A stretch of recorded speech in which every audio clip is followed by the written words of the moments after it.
Women, what do you not understand about men? How do they always have warm hands? How do they always know what that guy is really up to? How do they pull their shirts off one-handed without like choking themselves in the neck or something? Bigger arms and faster metabolism means more heat. We are also less likely to be anemic, since we don't leak iron from our groin 25% of the time, which also helps with temperature management. We know what he's up to because we've likely thought through the exact same situation a number of times. Men's shirts run straight down the torso, so there's less concern for it to get stuck versus women's more fitted cut. I once read that the female body needs to focus more on keeping the core of the body warm, and therefore the distal parts, hands, feet etc. get cold more easily. The reason is that the ovaries, have to be kept warm. In contrast, our balls can regulate their temperature just by adjusting the distance to our body. Edit, proximal to distal. Wait, you guys can move your balls up and down. When a guy jumps in a lake or pool, his balls instantly teleport to right against the body. Why y'all refuse to go to the doctor? I genuinely sat and begged for hours for him to go, but he's like, nah, I'm fine. When he was so not fine. I've been at work since Thursday. I'll get off work Monday. That's when I plan on going to the emergency room. I'll deal with the pain till then.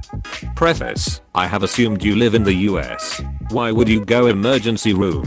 I'd go to an urgent care or something. Emergency rooms are for people with actual emergencies. If you can deal with the pain, it isn't where you should go. You're in the way of likely more important patients and you will be way overcharged for the privilege.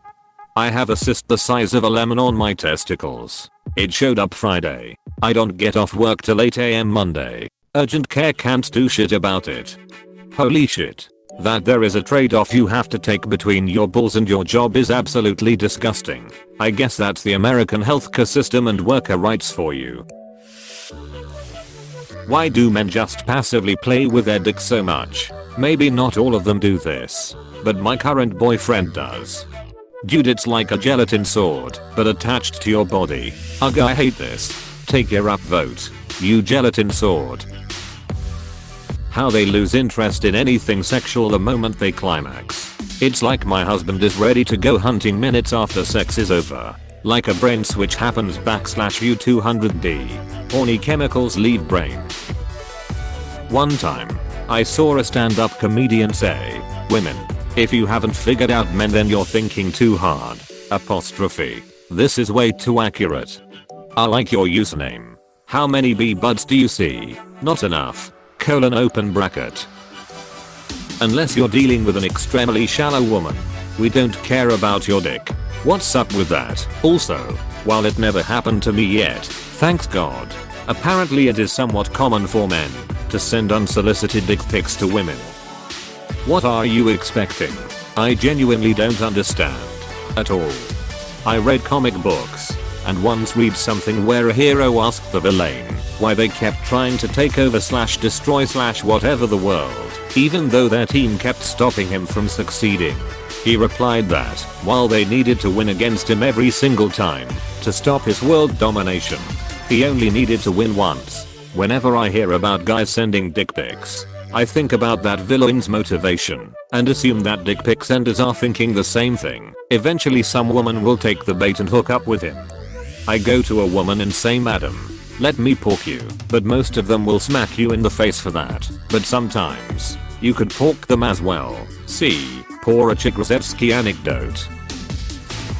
When guys DM a girl they don't know, I guess because you like the way she looks in her pictures, are you truly expecting a reply? Or would it be better she doesn't reply? Where are you expecting it to go? What would be the best response you would want to get from the girl? What does a dog plan to do with a car if they catch it? We don't really know. Best comparison yet. Why they rarely have a best friend or friends they can confide in and can be vulnerable with. It's because men can't open up a lot of times. Also, in my experience, I'm the guy who listens and is a problem solver. But when the shoe is on the other foot, no one cares or listens to your problems or issues. When you do tell those people, you hear, yeah, well, here's what happened with me. truth be told, it kill to have 2 to 3 guy best friends and have the same interests as me. Normally I only find them on video games lol. It's also a weird deal too when you meet a guy where you're like, hey, that dude was cool, what are you going to do? Ask for their number? Raffle. Ask for their number. Do guys not do that to new people they meet and would like to stay in touch with? How do men find friends? Edit. Lol, so many replies. It was a rhetorical question, guys. It's pretty easy to see the age differences in comments. Obviously you'd have to meet somebody with mutual interests. When you're working professionals, you're not just making friends, you're also networking. Also, with so many social media platforms including professional ones such as LinkedIn, you don't have to awkwardly ask for phone numbers anymore. Making friends becomes a necessity when networking becomes a priority in your career. It naturally comes up. IDK. I guess you just vibe with someone and hang out a couple of times and then you'll get each other's contacts when you plan something or when it has tangible profits, e.g. covering shifts, asking questions, giving info, etc. You are never like, hey, I enjoyed insert activity here.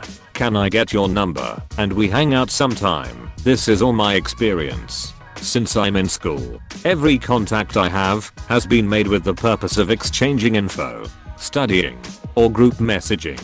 But we became closer and now text each other normally. In school, the people you meet you're more likely to bump into multiple times through multiple situations. Outside of school you usually have one chance to get their contact to stay in touch. Men do this for people they are attracted to. Why wouldn't men do this for friends? Dick pics.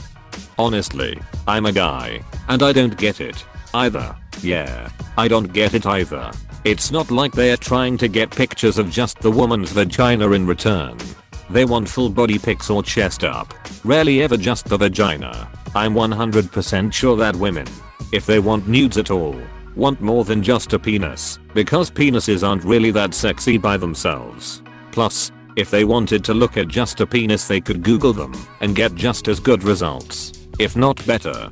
Purely from the perspective of my own insecurity, I'm fat and dumpy, and I can't imagine anyone wanting to see my body. Penis though. Even pushed down on the base to reveal a secret inch for the photo.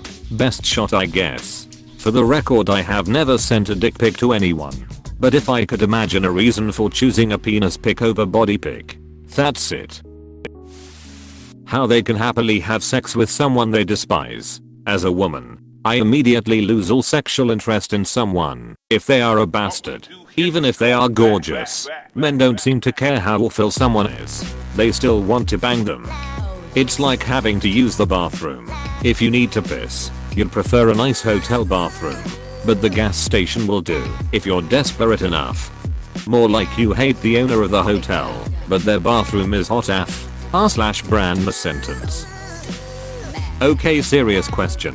I'm 30 and been in one relationship that ended 6 years ago. Haven't been in a relationship since. Why do guys in my inbox tell me you're so beautiful or let's do this or let's do that, but they're all over every girl that I see on social media, commenting hearts on selfies when you're telling me you wanna date me? I don't understand. So I just stay away from everyone. Edit. Thank you all so much for the advice, the input, the messages, the everything. I appreciate them all, and am going through the rest of them now. Hedging their bets. The more they ask, the higher the chance of someone being interested. I like to think that, on dating sites at least, women get too much attention and shut down, and men get not enough and act out. And the ones that are left over are ones that thrive on attention, but I'm just a rando on the internet, so who knows. Ducking nailed it. Online dating really ducks things up for both parties. It's hard to even approach women in casual conversation in a bar, since they're so closed off from non-stop berating online a lot of the time. Like, shit, I just wanted to shoot the shit with you for a minute. Not asking you to carry my children, lol. Maybe you should just walk up to a woman and hand her a child and say, hold this for me. Instant conversation starter. Genius. We'll have great conversations like, what the duck, he puked on me. How much is your child support payment? I hope you brought diapers. This one's a hot mess, and other classics. Why guys still wear sandals on campus even in the rain? I have a friend who does this. His situation is his entire wardrobe is this: t-shirts, Hawaiian button-down shirts, a couple of jackets, shorts, flip-flops, maybe one pair of actual shoes, Boy Scout uniforms, shoes included, band concert attire, fancy shoes included. I can't speak for other guys though. This just one situation. Cut the Hawaiian and you've got my wardrobe. Largely everything. I don't understand my husband at all sometimes. Guys don't understand girls and girls don't understand guys. The worst of both worlds. To the question askers, most of what you're asking is just individual people being dicks. Married men who have hit on me and had a tantrum when I said no. First off, they are married. Secondly, what makes them think that stomping their feet and yelling is going to make me want them? I believe you're running into a lot of r/ness guys. Since when do nice guys get married? I thought the whole joke is they can't even get a date. Dates are easy to get. Just go to the grocery store. Personally, while I agree with expressing emotions whenever you can, it can be hard to start telling someone and see the drop of interest in their eyes. Then as I'm talking, I'm slowly realizing that my problems or pains aren't nearly as bad as others.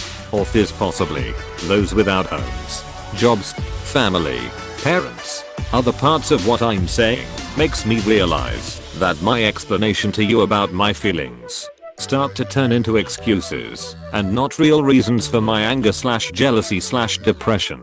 Just like most of us in the world, I hate being wrong. I hate realizing, especially on my own through my own explanations, that my anger is caused by just my mind. Quantity of suffering shouldn't be a requisite for listening compassionately. My husband won't sit on the toilet when he poops. Is it just him? Do other people do this? He just hovers. I never do this unless the toilet seat is dirty or something. The toilet is clean. He won't sit on any toilet anywhere. That's just him. Definitely him. The answer to the question, what are you thinking? Every time I ask my husband that, his answer is nothing. How can you be thinking of nothing? Is it just him that does not think? Or is it just me that has thoughts all the time? Or am I just like most other women who constantly have some thoughts going through their minds? My mind won't shut up about thinking something. There is always some thought going on, even if it is in the back recesses of my mind. I cannot think of any time that I was not thinking. My mind cannot be blank. It's not that he's not thinking. It's that whatever he's thinking about isn't worth talking about. He's thinking of being a space trucker and listening to space podcasts and how he'd deal with a pirate raid or how to smuggle space drugs, though the spaceport, thinking of how nice sand is on his feet, thinking of the Falx PAU he made at work, etc. Yep, just assume that nothing is short for nothing important. It's something literally so boring we can't be bothered expressing it in words. Or we went off on some weird tangent in our mind, and it would take way too long to explain how we got there when it really just doesn't matter. Hey, thanks for watching, and don't forget to subscribe.